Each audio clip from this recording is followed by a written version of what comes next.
Whether you're looking for ghouls, ghosts, or gore, there's a horror movie to fit your taste. Still, the scariest movies are usually those that seem like they could actually happen. Movies like The Blair Witch Project and Paranormal Activity were all the more terrifying because the found footage style made them seem real. However, there are numerous horror movies that were inspired by actual events, and which are using real experiences as the inspiration, making the events of the film all the more terrifying. Hi, I'm Mr. Mysterious, and today I'll be telling you about 5 of the scariest horror movies inspired by real-life events. As you will see, the worst horrors are real things people do to each other. So, without further ado, let's start with one of the best-known paranormal horror movies, inspired by a gruesome murder.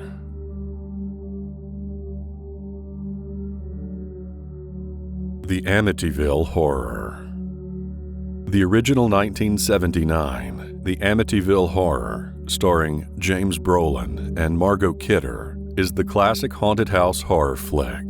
This movie is actually based on a 1976 book titled The Amityville Horror, a true story, which claimed to tell the true story of George and Kathy's 28 days in an allegedly haunted house. According to this couple, their new dream home on the coast of Long Island quickly turned on them when demonic forces began terrorizing their family. The story behind the Amityville Horror begins with the DeFeo family, the owners of the house before George and Kathy Lutz moved in. On Thursday, November 13th, 1974, 23-year-old Ronald DeFeo Jr. took his father's shotgun and systematically wiped out his entire family, beginning with his parents, then moving on to his 2 younger brothers before shooting his 2 younger sisters. Ronald cleaned himself up and left his family lying in their beds as he disposed of his bloody clothes. Later that night, he went to a local bar and walked in screaming that his family had been murdered.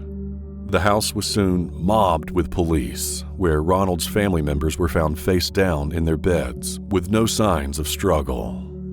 2 days later, Ronald confessed that he had committed the murders. More than a year later, Ronald went to trial, where the jury returned with a guilty verdict on all 6 counts of second-degree murder. He was sentenced to 25 years to life in prison, and he still remains in the New York State Department of Corrections. Not long after the trial ended, the Lutz family moved into their new home. Within days of moving into the house, they began to experience strange things, like slime oozing from the walls, strange noises, large numbers of flies in the house, and disembodied voices. The couple's daughter, who did not know of the murders, had an imaginary friend she named Jody, the same name as one of the murdered DeFeo daughters. The family fled the house only 28 days after moving in. Their story quickly drew the attention of reporters. At one occasion, famous paranormal investigator and demonologists Ed and Lorraine Warren came to the house. They investigated the scene and held a seance, which was televised. During their investigation, the famous Amityville Ghost Boy photo was taken. Today, many people question the truth of George and Kathy's claims. There have been many families who have lived in the Amityville house since the Lutzes moved out. Most of the occupants have stated that they never experienced any supernatural activity while living in this house. Still, even today, it's unknown how DeFeo managed to kill his whole family without alarming them first. The victims weren't drugged, yet no one woke up, and it seems like no one heard the shotgun blast.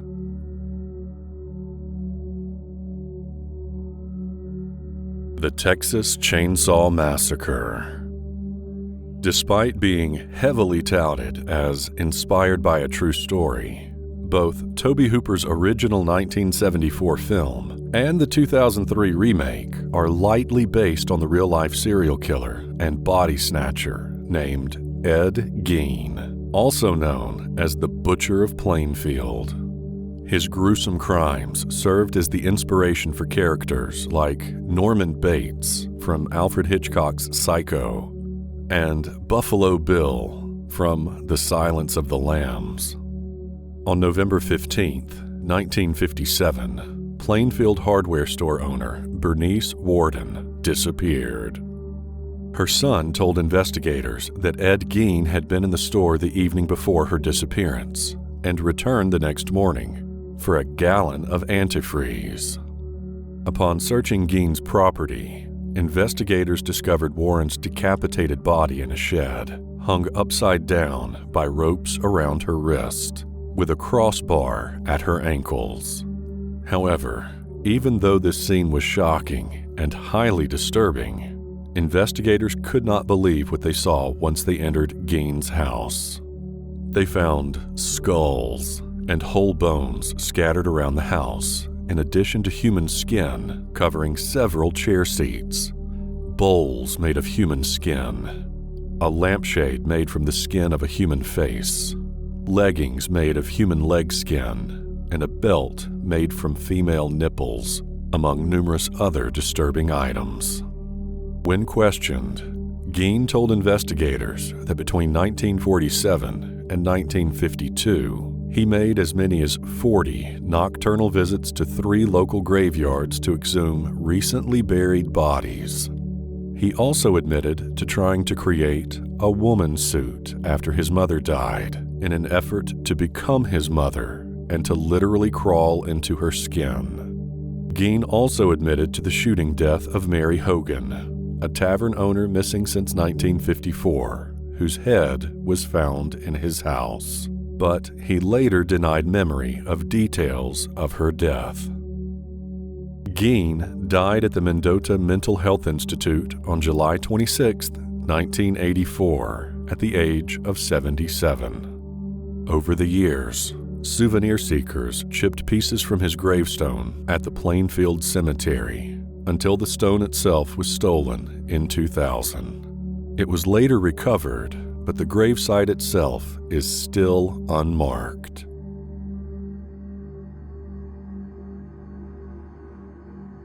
Wolf Creek.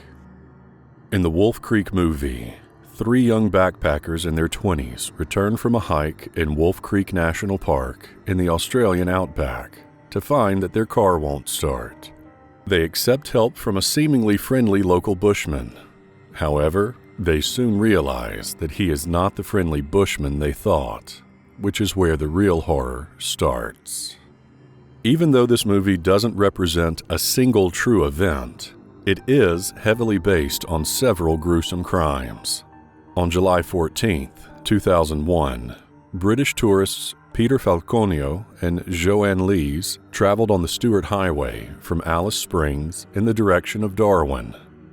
Just outside Barrow Creek, they met a mechanic named Bradley John Murdoch, since they were having problems with their van.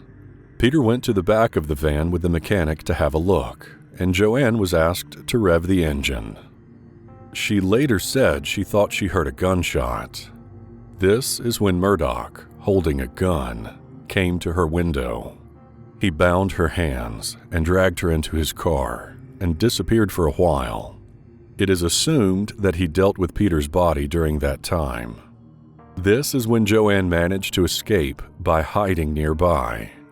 Murdoch returned and started to look for Joanne with his dog, but he ultimately gave up. Joanne waited for hours, making sure he was really gone. She finally staggered back onto the highway and received help from 2 truck drivers. Murdoch was caught in the largest Northern Territory police investigation ever. However, even today, many questions remain. No weapon or body was ever found, and the motive is still unclear. Additionally, his lawyers couldn't explain how his DNA had ended up on the makeshift handcuffs that Joanne was tied up with. He was found guilty in December of 2005. 5 years after her ordeal, Joanne released a book titled No Turning Back, where she explained what happened that day. It is also worth mentioning that Wolf Creek has certain ties to another Australian serial killer, known as the Backpack Killer. Ivan was a serial killer who picked up hitchhikers and took them into woods where he tortured and killed them. These murders took place in the 1990s in New South Wales. He too was caught and sentenced to life in prison.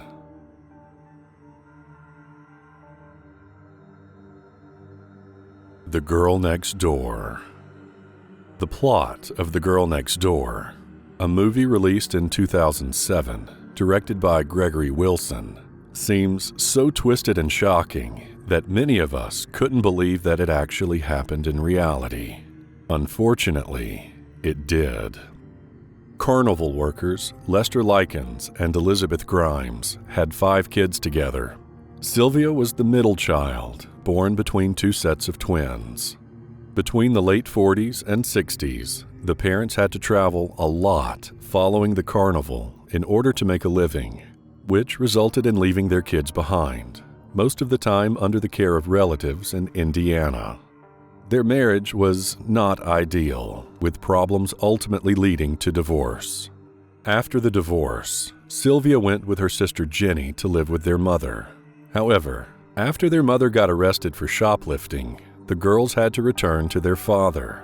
Since he wasn't able to take care of them at that time, he decided to leave the girls to Gertrude Benezuski, a neighbor with 7 kids of her own, for the bargain price of $20 per week. Gertrude's house was anything but an ideal environment for the kids. There was no stove, but only a hot plate available to make food for everyone. They also had to share 3 spoons, since these were the only cutlery available in the house. Even though the first week at Gertrude's home went by uneventfully, the torture began after Lester Likens forgot to pay on time.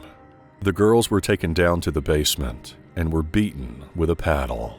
Soon after that, Gertrude focused her anger onto Sylvia. She accused her of being promiscuous and stealing from grocery stores. Gertrude would beat her for no reason and encouraged her kids to mistreat Sylvia, including, among other things, extinguishing lit cigarettes upon her skin, beating her, tying her up, burning her with scalding water, and rubbing salt into her raw wounds. Sylvia was also sexually abused. She was often so deprived of water that she was unable to produce tears due to dehydration. One time, Gertrude took Sylvia down to the basement and, using a hot needle, tried to carve, "I am a prostitute and proud of it," on Sylvia's abdomen. The young girl eventually died of a brain hemorrhage, shock, and malnutrition. She was only 16 years old. Gertrude was convicted of first-degree murder and sentenced to life in prison. Over the course of the next 14 years, she became a model prisoner at the Indiana Women's Prison, working in the sewing shop and becoming a den mother to other female inmates. By the time she came up for parole in 1985, she was known by the prison nickname Mom. She was released from prison in 1985 and changed her name to Nadine Van Fossen. She lived in obscurity until her death from lung cancer in 1990.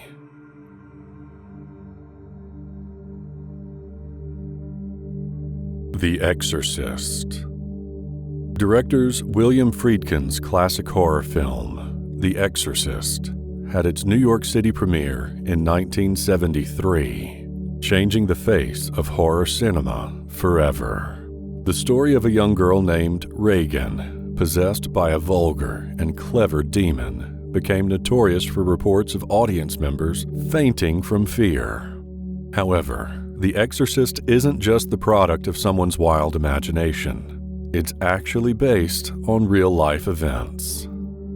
This film was based on the 1971 novel of the same name by William Peter Blatty, which was in turn inspired by the exorcism case of Roland Doe, a pseudonym given to the victim by the Catholic Church. Most of the details surrounding Doe's alleged possession come from a diary kept by the attending priest, Raymond Bishop. Roland Doe was born circa 1936 into a German Lutheran Christian family who lived in Cottage City, Maryland. He was the only child and was particularly close with his Aunt Harriet, a spiritualist who introduced him to her Ouija board. Harriet died when Roland was 13. It was assured that the boy tried to contact her via the Ouija board.